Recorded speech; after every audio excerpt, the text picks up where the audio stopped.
Jacque Vaughn is getting up there to Steve Nash territory. I can't fathom what I just watched. It's like everyone understands who the team is and what the team does except for Jacque. Jacque seems to be the only person who doesn't understand what we're trying to do here. It's like literally everyone is on board with the same train of thought except for Jacque Vaughn, who swears he's Professor Utonium creating the Powerpuff Girls in his basement or something because he's such a chemist. You know what I mean? Like he's such a mad scientist. Like, you want to know who Jacque Vaughn thinks he is? He thinks he's Mike D'Antoni on the Rockets. He thinks he's really queuing up some type of amazing experiment that no one else has tapped, that he's on to some type of finding or lead that we just don't know about. This man, Jacque Vaughn, we're going into the fourth quarter. We have the lead. This man takes Claxton out. Now, Claxton's not the one in foul trouble. It was Finney Smith. Now, even if Claxton is in foul trouble, there is no excuse for not letting him just play it out. Now, they didn't have Rudy Gobert out there. They decided to sit him down, and it was just Karl-Anthony Towns out there. So Karl-Anthony Towns starts bullying the Nets. Anyone in front of him, he starts taking them down low in the post and floating it over him. Royce O'Neal had no answer. Finney Smith had no answer. Mikal Bridges had no answer. It's almost as if you've got a dominant center. You should play your dominant center and not have power forwards and shooting guards trying to guard a center. I mean, it's almost common sense. This man, Jacque Vaughn, swears that everyone on the team is PJ Tucker and we can just run small ball and be perfectly fine. It just makes no sense whatsoever. So you're watching Spencer Dinwiddie and Karl-Anthony Towns go back and forth, bucket, bucket, bucket, bucket, just back and forth scoring. But eventually the luck runs out and Spencer Dinwiddie is human. He's human. So he stops making shots, and Karl-Anthony Towns is still doing his thing. So they decide to double cat, leaving other people open. Again, why not just put in Claxton? I don't even understand it. Again, Claxton is arguably the best player on the team, and you got to at least try it. And I know some of y'all are saying, oh, Claxton would have got 8 up. Claxton would have got 8 up. Try it. If that's all we got, try it. And if you don't want to go with Claxton, put Day'Ron Sharpe out there. If you don't want to put Day'Ron Sharpe out there, put that kid on the 10-day out there, assuming he's still on the team. You have to try it. At least. If you fail, it is what it is. We're just not good enough. We'll get over it. Because I swear if we go in the playoffs, assuming we maintain the 6th seed and the Heat don't mess around and pass us, assuming we still play the 76ers, I have a feeling Jacque Vaughn is going to put Seth Curry on Joel Embiid and say, well, it's position as basketball. Like, are you David Fisdale? What is going on? If that wasn't egregious enough, if that wasn't disgusting enough to bench Claxton when your other center is dominating, and we need as much help down low in the paint as humanly possible. Because when Claxton comes out the game, dudes just go to the rim like we just have no defense for it. We can guard in the perimeter, but we can't keep people at the paint without Claxton out there. It's the intimidation factor of the combination of Finney Smith and Claxton. Or just Claxton. Didn't Claxton have like 4 blocks? But you bench him. You don't let him finish the game first. I don't understand it. I mean, Jesus Christ, try Watanabe at least. Just put tall people out there. But if that's not bad enough, this man Jacque Vaughn has an opportunity. Mike Conley misses a free throw. They call the timeout. It's a 3-point game. There are 12 seconds left. You have Richard Jefferson screaming, just go for the layup, foul them again, and hope for the best. I don't agree with that. I say go for the 3. Carmelo Anthony style, dribble the ball down, take the 3. You miss it, is what it is. We tie. We go to overtime. That's my train of thought. And that was clearly Jacque Vaughn's train of thought as well. But this is what this man did. This man immediately tells Spencer Dinwiddie. They inbound the ball to Spencer Dinwiddie. Spencer immediately puts the ball up. He got fouled, but they didn't call it. But he got like smushed, right? I believe it was Ant.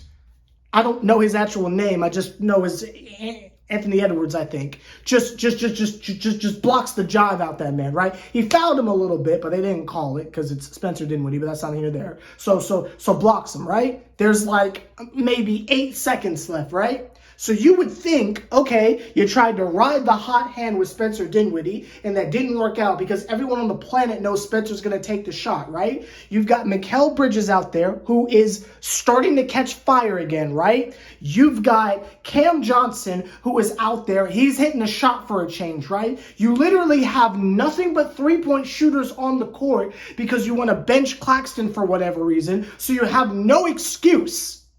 So you have all those options, or you could run the exact same play and expect a different result. Now, you tell me what he did.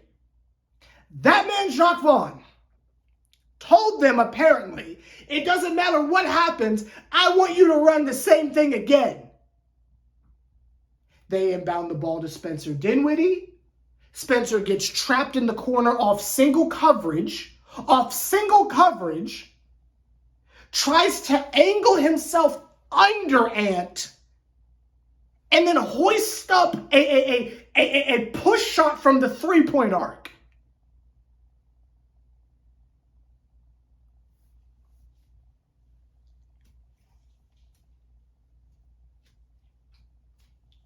These are games we need to win. And again, if we got blown out, I wouldn't even care. Y'all know my expectations for this team. I wouldn't have even cared. It's the fact that we were right there and basic competency, we win the game. We only need to win twice to clinch the 6th seed. There are now 3 games remaining, and the next game's a back-to-back. So who knows what they're going to do?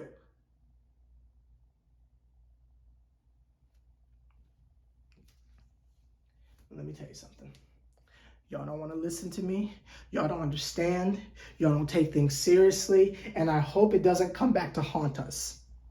You do not want to see the Hawks in a single elimination game. I don't care if you don't take them seriously. I'm trying to tell you, we do not want to be in a situation where we are in the play-in tournament. We do not have Kevin Durant. We do not have Kyrie Irving. We can't just say the gods will save us. You want to avoid that at all cost.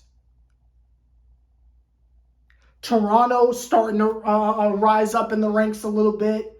I believe the Hawks are smacking around the Bulls right now. Maybe by the time this video goes up, the Hawks have somehow bungled another lead. I don't know. But I'm trying to tell you, you don't want to be affiliated with this. You don't want to be in the play-in tournament. You don't want to see Toronto. You don't want to see the Hawks. You don't want to see the Bulls. You don't want to see Miami. You don't want to do that. You don't want to play that game with a brand new team. You don't want to do that. At least in a series against one of the upper tier playoff teams or one of the mid-tier ones, we have a chance to figure it out. But you don't want to be in a single elimination scenario against teams that have been together for years. We don't want to do that. And I thought we were all in agreement that that's what we're doing. It just seems like Jacque Vaughn is the only person who doesn't understand. I'm telling you, it wouldn't surprise me if Jacque Vaughn had everyone on load management except for Mikal Bridges. Next game tomorrow. That is how disconnected this man is from reality. To not understand that you should have... The man had 4 blocks. Why would you not play him? It just baffles me how much it seems like sometimes the Nets just want to lose. The Nets just want to be mid. It's like regardless what type of situation we go in, something's going to go wrong. And some of y'all have been telling me that's just the Brooklyn Nets way. Well, by golly, I'm not having fun. I'm going to be honest with you. I am sick and tired of trying to find the silver lining. No Panic at the Disco. Trying to find the silver lining in situations only for the Nets to self-sabotage themselves, and we're back at square one. Now, I'm not saying it's over. I'm not saying it's time to give up, but we don't have room for error.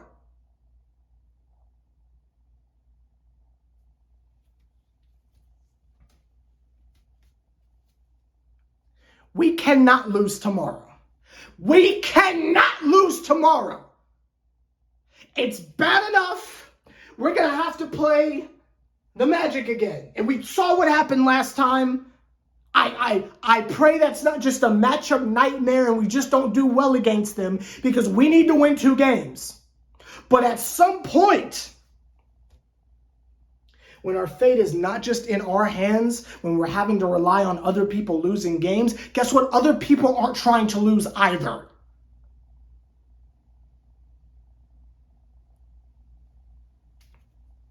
I'm scared to check the standings. And this is going to be a very, very short video tonight, because I'm just so irritated. I don't have the energy. I just don't have the energy to sit here for 20 minutes and try to make sense of Jacque Vaughn being stupid. I just can't. I can't do it.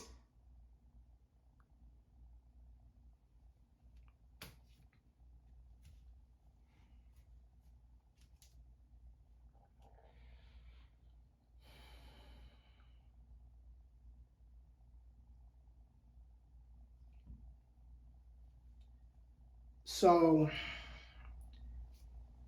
we have 43 wins, 35 losses.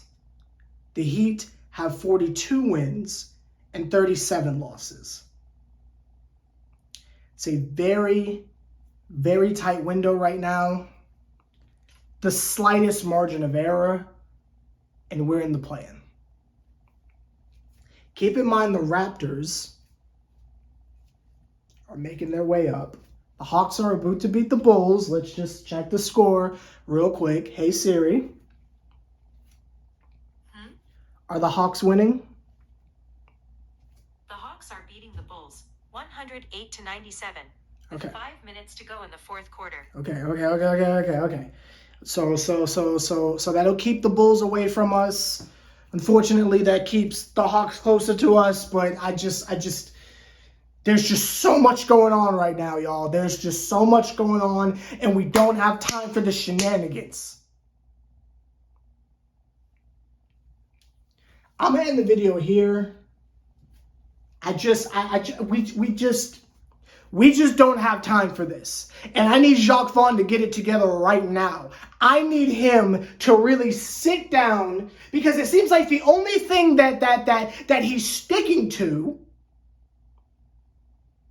is the starting lineup. That's the only thing he'll stick to, because you'll have games where Seth Curry doesn't play at all. You'll have games where Cam Thomas comes in for 3 minutes in the third quarter, then we'll never see him again.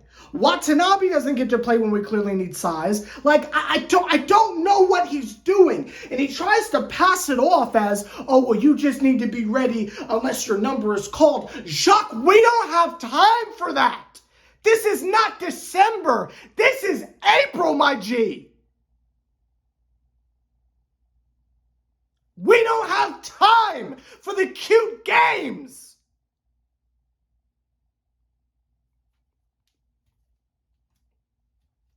I want to make it perfectly clear that if we slide down to the play-in tournament, it is Jacque Vaughn's fault.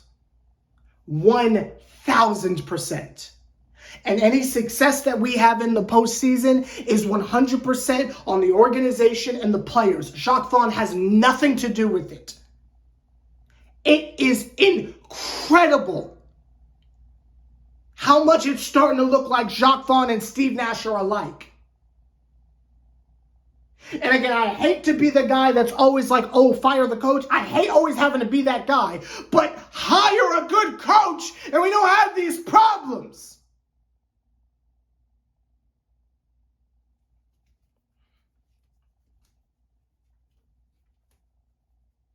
Let me know your thoughts down below. I'll see you tomorrow. So there's no need getting too crazy. We just posted a video last night. Got a video tonight. I'll see you tomorrow to see what they do. Tomorrow, it's just no excuse. It's just, even Jacque Vaughn can't mess this up. There is no excuse. We beat the Pistons. I don't care where we're playing. Little Caesars Palace in Detroit, the Barclays, or the lunar landing spot from Gundam Wing. I don't care where.